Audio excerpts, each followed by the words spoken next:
ഭൗമേതര ജീവസാധ്യതയെപ്പറ്റി പറഞ്ഞപ്പോൾ ഒരായത്ത് കൂടി നേരത്തെ പറയാനുണ്ടായിരുന്നു. അപ്പോൾ സമയമില്ലാത്തതുകൊണ്ട് പറഞ്ഞാണ്. സൂറത്തു ഷൂറ 29, സൂറത്ത് നഹൽ 49, സൂറത്ത് ത്വലാഖ് 12 നേരത്തെ വിവരിച്ചു കഴിഞ്ഞു. സൂറത്തു ഷൂറ 29 ആയത്തിൽ അല്ലാഹു പറയുന്നു,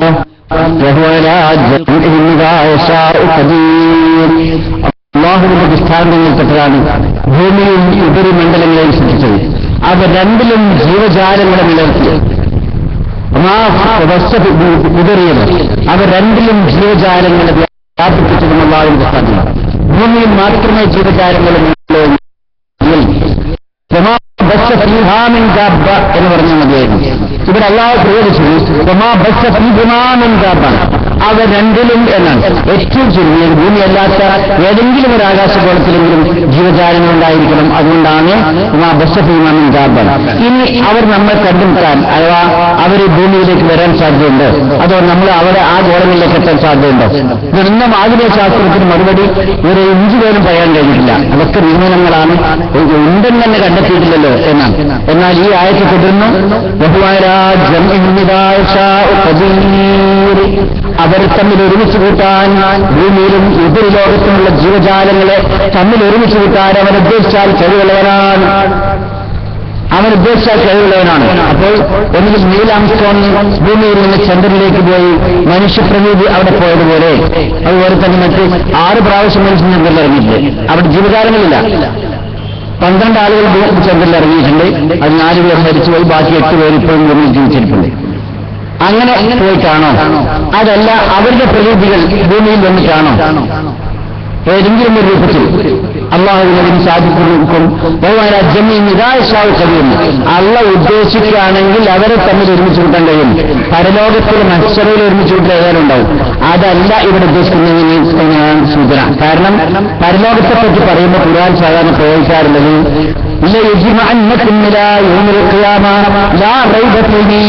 തീർച്ചയായും നാം നിങ്ങളെ പരലോകത്തിൽ ഒരുമിച്ച് കൂട്ടുക തന്നെ ചെയ്യും, അതിൽ യാതൊരു സംശയവുമില്ല.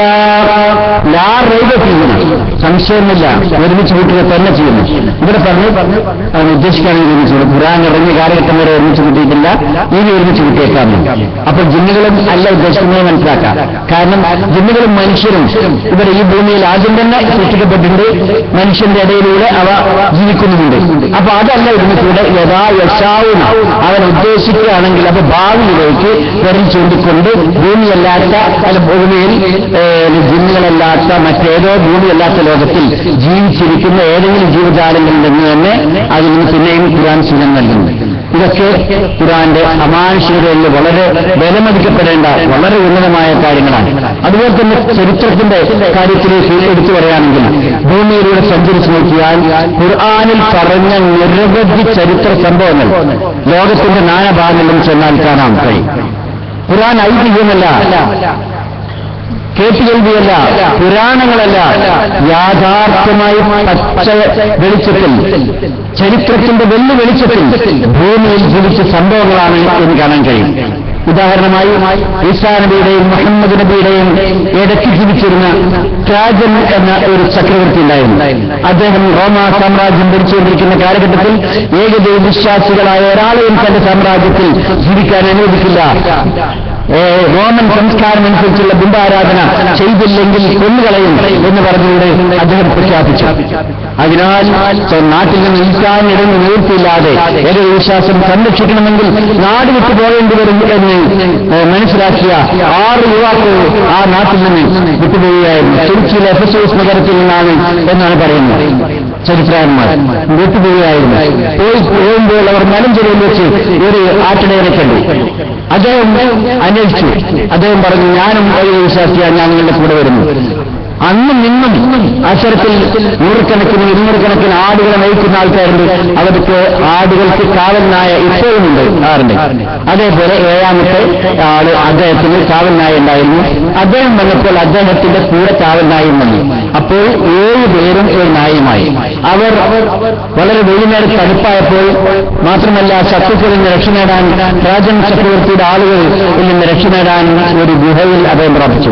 അവരുണ്ടാക്കിയ ഗുഹയല്ല, അതിനു മുമ്പ് തന്നെ ആരോ വൈകുന്നേരം കൊടും തണുപ്പിലൊക്കെ അവിടെ ഗുഹകളിലേക്കകത്ത് പേര് നീങ്ങില്ലെങ്കിൽ ഭയങ്കരമായ തണുപ്പില് ആൾക്കാർ ഐസുകൊണ്ട് മരിച്ചു. ആടുകൾ ഉൾപ്പെടെ ഗുഹകളിലേക്ക് കയറ്റും.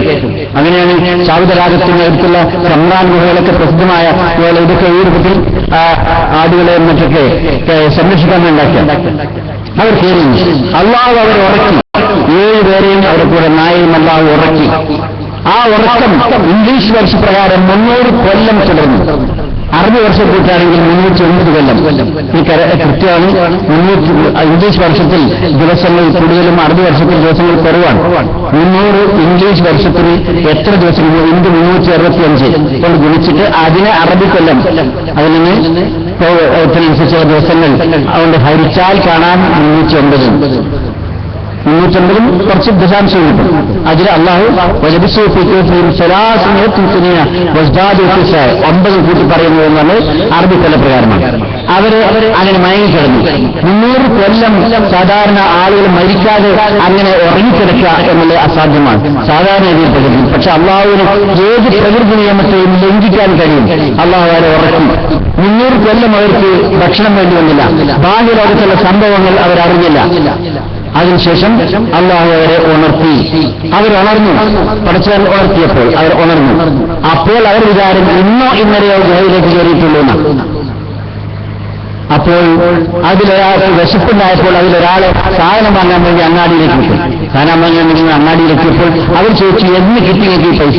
ഇവിടുന്ന് കിട്ടി. ഇതൊക്കെ പണ്ടത്തെ ട്രാജൻ രാജാവിന്റെ കാര്യത്തുള്ള 300 കൊല്ലം മുമ്പത്തെ പണമാണല്ലോ, എന്ത് നിങ്ങളിപ്പോൾ ഇത് കൊണ്ടുവരുന്നത്? അപ്പോഴാണ് 300 കൊല്ലം മുമ്പ് എന്ന് അങ്ങനെ അദ്ദേഹത്തിന്റെ സംസാരത്തിൽ നിന്ന് സൂചന കിട്ടി ഒരു ഗുഹയിൽ വരികയാണ്.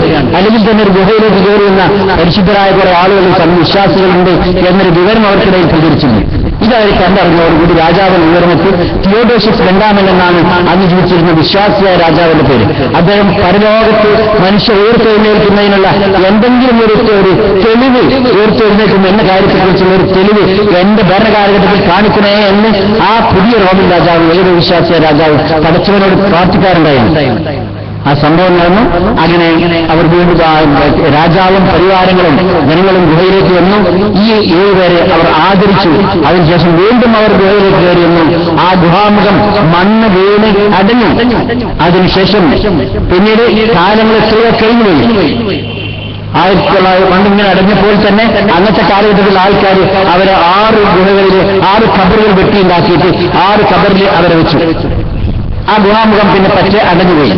ഖുർആൻ ഇറങ്ങുന്ന കാലഘട്ടമായപ്പോഴേക്കും ഗുഹാമുഖത്തെ പറ്റ മൂടിപ്പോയിട്ടുണ്ട്. അങ്ങനെ കാലങ്ങൾ കഴിഞ്ഞു. എവിടെയാണ് ആ ഗുഹ എന്ന് കണ്ടെത്താൻ വേണ്ടി ഇപ്പോഴത്തെ ജോർദാനിലെ രാജാവായ അബ്ദുള്ളയുടെ പിതാവ് ഹുസൈൻ രാജാവ് ഭരണം നടത്തിയിരുന്ന കാലഘട്ടത്തിൽ 1963 റഫീഖ് വസാ അദ്ദിജാരി എന്നൊരു ഗവേഷകന്റെ നേതൃത്വത്തിൽ ഒരു സംഘത്തിന് നിയമിച്ചു. പണം എത്ര വേണമെങ്കിലും ഗവൺമെന്റിന് തരും. ആ സ്ഥലം കണ്ടെത്തിയിട്ട് ഖുർആൻ പറഞ്ഞ സൂറത്തുൽ കഹ്ഫിലെ 9 മുതൽ 26 വരെയുള്ള ആയത്തിൽ പറഞ്ഞ ആ ഗുഹ എവിടെയാണെന്ന് കണ്ടെത്തണം. അത് സൂചന ഖുർആൻ തന്നെ തരുന്നുണ്ട്. അം ഹസിബ്ത അന്ന സഹാബൽ കഹ്ഫി വറഖീബ് കാനൂ മിൻ ആയാതിനാ അജബാൻ. റഖീംകാരും ഗുഹാവാസികളും നമ്മുടെ ദൃഷ്ടാന്തങ്ങളിൽ അത്ഭുതകരങ്ങളായ കാര്യങ്ങളുള്ളവരാണ് എന്ന് മനസ്സിലാക്കിയിട്ടുണ്ടോ, കരുതിയിട്ടുണ്ടോ എന്ന് ചോദിക്കുന്നു. അപ്പൊ റഖീം ആണ് സ്ഥലത്തിന്റെ പേര്. റഖീം താഴ്വര ഒന്നായി കിളച്ചു മറിച്ചു. ജോർദാന്റെ തലസ്ഥാനമായ അമ്മാൻ നഗരത്തിന് സമീപമുള്ള റഖീം താഴ്വര JCB ഉപയോഗിച്ച് കിളച്ചു മറിച്ചു. അവസാന മാസങ്ങളോളം മറിച്ചപ്പോൾ അതിനുള്ളിൽ ഒരു ഗുഹ കണ്ടെത്തി. ആ ഗുഹക്കുള്ളിൽ കരുതിയപ്പോൾ 6-7 ഖബറുകളുണ്ട്. ഖബറുകളിൽ എല്ലും കരയോടുകളുണ്ട്. അതൊന്നായിട്ട് ഒരു ഖബറിനുള്ളിലേക്ക് കൂട്ടി. നമ്മളുടെ ഇപ്പോഴത്തെ ആദ്യ ഖബറല്ല, വെട്ടി ഇറക്കി ഉണ്ടാക്കിയ ഖബറുകൾ. കുറച്ച് ഉയരത്തിൽ നിന്ന് നേരെ അടിയിലേക്ക് നിരപ്പിൽ നിന്ന് അടിയിലേക്ക് ഉണ്ടാക്കിയല്ല. അപ്പോൾ അത് അതിലേക്ക് കൂട്ടി അതിനുശേഷം അവിടെ അതിന് ഉള്ളിലേക്ക് കാണാൻ പറ്റുന്ന രൂപത്തിൽ ബൾബിട്ട് അത് അവിടെ ശരിക്കും അടച്ച് വളരെ ബദ്ധമായി ഓർത്തുന്ന ഒരു ഗ്ലാസ് ഉപയോഗിച്ചിട്ട് ആ ഖബറിന്റെ ഉള്ളിലേക്ക് ശരിക്ക് നോക്കിയാൽ കാണാം. ഒരു ഗ്ലാസിൽ തടസ്സം വെച്ചിട്ടുണ്ട്, ഉള്ളിലേക്ക് കയ്യിലായിരിക്കാൻ വേണ്ടി കുറച്ച് ബോർഡ് വെച്ചു. 7 സ്ലീപ്പേഴ്സ് കേവ്, അറബിക്കൽ ഇംഗ്ലീഷിൽ സൂറത്തുൽ കഹ്ഫിൽ പറഞ്ഞ ഗുഹയാണ് എന്നും വെച്ചു. അങ്ങനെ 7 ഗുഹവാസികളുടെ 7 പേരുടെ ഉറങ്ങിക്കിടന്ന 7 പേരുടെ ഗുഹ എന്നും ബോർഡ് വെച്ചു. വയറിംഗ് നില ക്ലിയറാക്കി കാവൽക്കാരൻ നിശ്ചയിച്ചു. 1963 ശേഷം ജനങ്ങൾക്ക് വേണ്ടി ഇത് തുറന്നു കൊടുത്തു. 1997 ഞങ്ങൾ ചരിത്ര ഗവേഷണ യാത്രയുമായി ഖുർആനിന്റെ ചരിത്രഭൂമികളിലൂടെയുള്ള ഒരു വീഡിയോ ഫിലിം പുറത്തിറക്കുന്നതിന് വേണ്ടി ചരിത്ര ഗവേഷണ യാത്രയുമായി ഒരു വീഡിയോഗ്രാഫറും എന്റെ സഹപ്രവർത്തകനായിരുന്ന ഡോക്ടർ കമാൽ പാഷയും ഞാനും കൂടി ആ ഗുഹാന്വേഷിച്ചിറങ്ങി. ജോർദാന്റെ തലസ്ഥാനമായ അമ്മാൻ നഗരത്തിലെത്തിയപ്പോൾ ആളുകളോടും ടാക്സിക്കാരോട് ചോദിച്ചിട്ടൊന്നും അവർക്ക് ഗുഹയെക്കുറിച്ച് യാതൊരു ഐഡിയയുമില്ല, പലർക്കും അറിയില്ല. പക്ഷെ നിരവധി ടാക്സിമാരോട് അന്വേഷിച്ച ശേഷം ഇതാണോ എന്ന് അനുഭവിച്ചാൽ, കാരണം അത്ര അടുത്തുണ്ടായിട്ട് പോലെ ശ്രദ്ധിച്ചിട്ടില്ല എന്നർത്ഥം. ഗവൺമെന്റ് ശ്രദ്ധിച്ചിട്ടുണ്ട്. അങ്ങനെ ആ ഗുഹ അതുതന്നെയായിരുന്നു. ഇപ്പോഴും രാവിലെ ഒരു 10 മണി മുതൽ വൈകുന്നേരം 5 മണി വരെ ആ ഗുഹ തുറന്നിരിക്കും. ആ കാവൽക്കാരുണ്ടാവും. ടിക്കറ്റൊന്നുമില്ല. അമ്മാൻ നഗരത്തിന് സമീപം. അമ്മാൻ നഗരം എന്നാൽ 9ഓളം കുഞ്ഞുകളുടെയും ആ കുഞ്ഞുങ്ങളുടെ താഴ്വരയിലും സ്ഥിതി ചെയ്യുന്ന നഗരമാണ് ജോർദാൻ തലസ്ഥാനം. ഇന്നും ആ ഗുഹ ആ റക്കീം താഴ്വരയിൽ നമുക്ക് കാണാവുന്ന രൂപത്തിൽ എല്ലുകളും തലയോടുകളുമായി ആ ഗുഹ ഉള്ളിൽ ശരിക്കും ഇപ്പോഴും കാണാൻ കഴിയും.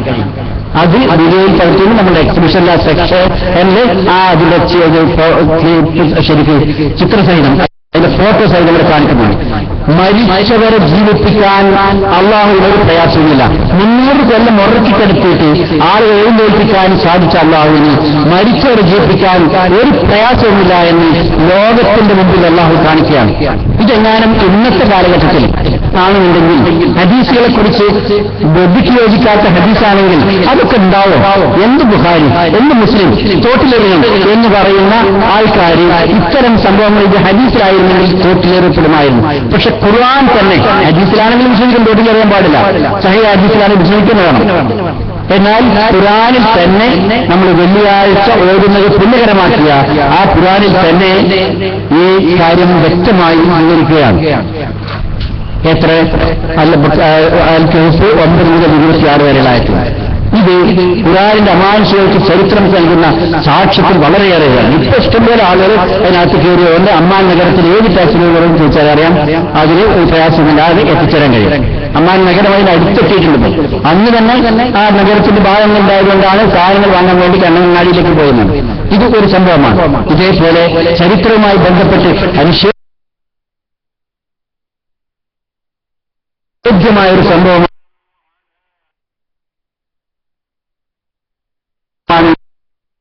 ഖുർആൻ സൂറത്ത് യൂനുസ് 92-ാമത്തെ ആയത്തിൽ പറഞ്ഞ സംഭവം. ഇസ്രായേലിയരുടെ അത് രഹസ്യമായി ഞങ്ങൾക്ക് മൃഗവിധമെന്ന വിവരം മുൻപ് പോകരുതെന്നോ. അങ്ങനെ എല്ലാവരും രാത്രി എല്ലാവരും ഫിറഔന്റെ കുട്ടികളായ ആളുകൾ ഉറങ്ങിക്കഴിഞ്ഞ ശേഷം ഇവർ പുറത്തിറങ്ങി. അവർ കടലിന് നേരെ നടന്ന് വളരെ സ്പീഡിലേറെ പോയി. എന്നിട്ട് ആയിരക്കണക്കിന് ആൾക്കാരുണ്ട്. സന്ദേശ് പട്ടേൽ എന്ന ഒരു ചരിത്രകാരൻ എഴുതിയ ഒരു പുസ്തകം പെനിൻസുല ഓഫ് സിനായി എന്നൊരു പുസ്തകം ഞങ്ങൾ അവിടുന്ന് വാങ്ങിയിട്ടുണ്ട്. അത് സിനായിൽ നിന്ന്. അതിൽ 29,000 ആളുകൾ ഉണ്ടായിരുന്നു എന്ന് പറയുന്നു. ഏതായിരുന്നാലും എണ്ണത്തെക്കുറിച്ച് അങ്ങനെ വ്യക്തമല്ല. എന്തായിരുന്നാലും 12 ഇസ്രായേൽ ഗോത്രമുണ്ട്. ഇവരൊന്നായിട്ട് ചെങ്കടലിന്റെ തീരത്തെത്തി. നൈൽ നദിയുടെ തീരത്തല്ല, ചെങ്കടലിന്റെ തീരത്ത് സൂയസ് കനാലിൽ തുടങ്ങുന്നതിന്റെ ഏകദേശം ഒരു 25ഓളം കിലോമീറ്റർ തെക്ക് സൂയസ് കടലിന്റെ വടക്ക് ഭാഗത്തെത്തി. ആ സ്ഥലത്തിന്റെ കറക്റ്റ് പേര് ഒക്കാബ എന്നാണ്. അവിടെ എത്തിയപ്പോൾ അവരുടെ പ്ലാന് ഇന്ന് സൂയസ് കനാൽ നിലനിൽക്കുന്ന സ്ഥലത്തുകൂടെ കടന്ന് അപ്പുറത്തേക്ക് സീനായിലേക്ക് പോകാനായിരുന്നു. പക്ഷേ അപ്പോഴേക്കും ഫിറഔന്റെ സൈന്യം പിന്നിൽ വരുന്നവർ ചക്രവാളത്തിൽ നിന്ന് കണ്ടു 100 പറവർന്നു വരികയാണ് കുതിരപ്പുറത്ത്. ഒരു നിവൃത്തിയില്ല. അവിടുന്ന് മുന്നോട്ട് നീങ്ങാൻ വഴിയില്ല. ഒരു ഭാഗത്ത് ഫിറഔന്റെ സൈന്യം, മുന്നിൽ കടലിൽ അടിക്കാൻ പറഞ്ഞു അല്ലാഹു. കടലിൽ അടിക്കുക. കടലിൽ നിന്റെ വടി കൊണ്ട് നീ അടിക്കുക.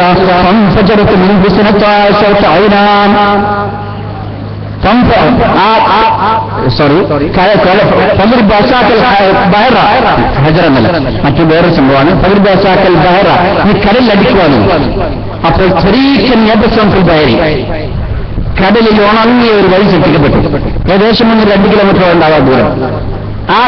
അതിന് നദിക്കിലൂടെ പിളർന്നു നിൽക്കുന്ന കടലിന്റെ നടുവിലൂടെ അവർ അക്കരയ്ക്ക് കിടന്നു. സീനായിലെത്തി. അവരന്ന് ഉപയോഗിച്ചിരുന്ന വെള്ളസ്ഥലങ്ങളിൽ ഇന്നും ആ വെള്ളസ്ഥലങ്ങൾ 2-3 ബാക്കിയുണ്ട്. 12 വെള്ളസ്ഥലങ്ങൾ ഉണ്ടായിരുന്നു. ആ സ്ഥലത്തിന് ഉയ്യൂർ മൂസ എന്ന പേര്. ഇപ്പോഴും 2 കിണറുകളും ഉണ്ട്. അതിനപ്പുറത്ത് ഉയരുന്നൊരു സ്ഥലം ഇപ്പോഴും ബാക്കിയുണ്ട്. അത് നമുക്ക് അവിടെ ചെന്നാൽ ഇപ്പോൾ കാണാൻ കഴിയും. ഉയ്യൂർ മൂസയിൽ ഇത് പിളർന്നു കഴിഞ്ഞ് അതിനുശേഷം ഫിറഔന്റെ സൈന്യം നടുവിലെത്തിയപ്പോഴേക്കും 2 ഭാഗത്തുനിന്ന് വെള്ളം കൂടി. ഫിറൗൻ സൈന്യം മുങ്ങിച്ചെത്തു. ഫിറൗൻ പറഞ്ഞു ആമൻതു ബിറബ്ബി മൂസാ വ ഹാറൂൻ, മൂസയുടെയും ഹാറൂന്റെയും രക്ഷിതാവിൽ ഞാൻ വിശ്വസിച്ചിരിക്കുന്നു. അള്ളാഹു അംഗീകരിച്ചില്ല. മരണം തൊണ്ടക്കോയിലേക്കും സമയത്ത് നിർബന്ധിതമായി വിശ്വസിച്ചിട്ട് കാര്യമില്ല. അങ്ങനെ റബ്ബുക്കുമുല്ലാഹില, ഞാനാണ് നിങ്ങളുടെ രക്ഷിതാവ് എന്ന് പറഞ്ഞിരുന്ന ആ ഫിറഔൻ മുങ്ങിച്ചത്തു.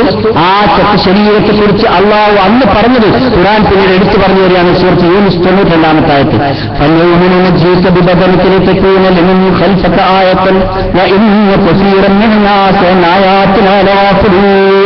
ഇന്ന് നിന്റെ ശരീരത്തെ നാം രക്ഷപ്പെടുത്തിയെടുക്കും, നിന്റെ ശേഷമുള്ള ജനങ്ങൾക്ക് നീ ഒരു ദൃഷ്ടാന്തമാകുന്നതിന് വേണ്ടി. എന്നാൽ ജനങ്ങളിൽ അധികം ആളുകളും നമ്മുടെ ദൃഷ്ടാന്തത്തെ അശ്രദ്ധരാക്കപ്പെടുത്തി വരാൻ ഈ സംഭവം നടന്നു. ആ ശരീരം അധികം വയ്യാതെ തന്നെ കടന്നിട്ടുണ്ട്. ഖുർആൻ ചെത്തുപോലുള്ള എന്ന വീഡിയോസിലും ആദ്യം ഉണ്ടാക്കിയപ്പോൾ ആ കടലിൽ കിടന്ന് കുറെ കാലം കഴിഞ്ഞ് കടലിൽ കിട്ടുകയാണെന്ന ധാരണ കൊണ്ടാണ് അങ്ങനെ അതിൽ ഡയലോഗ് കൊടുത്തില്ല, അന്ന് കമന്റിൽ കൊടുത്തില്ല. അങ്ങനെയല്ല, ആ ശരീരം അധികം വയ്യാതെ തന്നെ എടുത്തു. ഈജിപ്തിന്റെ തലസ്ഥാന കൈറോയിൽ നിന്ന് കുറെ ഏകദേശം 100 കിലോമീറ്ററോളം കിഴക്ക് ഭാഗത്തേക്ക് പോയാൽ ചീബ്സ് എന്ന്, ഇപ്പൊ ഇത് പേര് ലെക്ചർ എന്നാണ്, ആ താഴ്വരയിലെ ഒരു കല്ലറയിൽ ഈ ശരീരം സൂക്ഷിച്ചു. അത് 1898 പ്രൊഫസർ ലോറൽ എന്നൊരു ചരിത്ര ഗവേഷകൻ അത് കണ്ടെടുത്തു. ആ ശരീരം കണ്ടെടുത്ത ശേഷം അതിനെക്കുറിച്ച് പരിശോധിക്കാൻ വേണ്ടി ഫ്രാൻസിന്റെ തലസ്ഥാനമായ പാരീസിലേക്ക് ആ ശരീരം ആ പെട്ടിയോടുകൂടെ തന്നെ കൊടുത്തയച്ചു. അവിടുന്ന് doctor Maurice Bucaille, Bible and science എന്ന ഗ്രന്ഥം എഴുതിയ ഡോക്ടർ മോറിസ് ബുക്കൈ മുസ്ലിം ആകുന്നതിന് മുമ്പ് ആ ഡെഡ് ബോഡി പരിശോധിച്ചു. അദ്ദേഹം ആ ശരീരത്തെപ്പറ്റി പറയാണ്, വൻതോതിൽ ഉപ്പിന്റെ അംശം ആ ശരീരത്തിൽ നിറഞ്ഞു നിന്നിരുന്നു എന്ന് ഞാൻ വ്യക്തമായി കണ്ടു, മനസ്സിലാക്കിയിട്ടുണ്ട്. നൈൽ നദിയല്ല, ചെങ്കടലാണ് എന്നുള്ളതിൽ തെളിവാണ്. ഈ ചരിത്ര സംഭവം യാഥാർത്ഥ്യമാണ്, വെറും കേട്ടുകേൾവിയല്ല എന്നതിനും തെളിവാണ്. മുസ്ലിമല്ലാത്ത, അന്ന് മുസ്ലിമായിരുന്നിട്ടില്ലാത്ത, പിന്നെ മുസ്ലിമായി ഡോക്ടർ മോറിസ് ബുക്കൈ ഇത് പറയുന്ന സമയത്ത് അദ്ദേഹം പറഞ്ഞു ഉപ്പിന്റെ അംശം ഉണ്ടായിരുന്നു. അങ്ങനെ ആ ശരീരം പിന്നീട് 20 വർഷം ഫ്രാൻസിൽ ഉണ്ടായിരുന്നു. പിന്നീട് ഈജിപ്തിലേക്ക് കൊണ്ടുവന്നു. അതിനിടയ്ക്ക് ഫ്രാൻസ് ഒരു പത്രത്തിൽ നിങ്ങൾക്ക് ഇന്റർനെറ്റിലൂടെ അനൗൺസ് ചെയ്തിട്ട് അത് വിൽക്കാനുള്ള ശ്രമം നടത്തിയിരുന്നു. പക്ഷേ അപ്പോഴേക്ക് ഈജിപ്ത് ഗവൺമെന്റ് പെട്ടെന്ന് പിടിച്ചെടുത്ത് ഈ കൈറോയിലേക്ക് കൊണ്ടുവന്നു. ഇന്നും തഹരീർ സ്ക്വയറിന് സമീപം, തഹരീർ സ്ക്വയർ എന്ന് പറയാൻ കാരണം ഈജിപ്തിലെ എല്ലാ കലാപങ്ങളും കൈറോയിൽ അരങ്ങേറുന്ന സ്ഥലമാണ് തഹരീർ സ്ക്വയർ. അതിന് സമീപം സ്ഥിതി ചെയ്യുന്ന ഈജിപ്ഷ്യൻ മ്യൂസിയത്തിലെ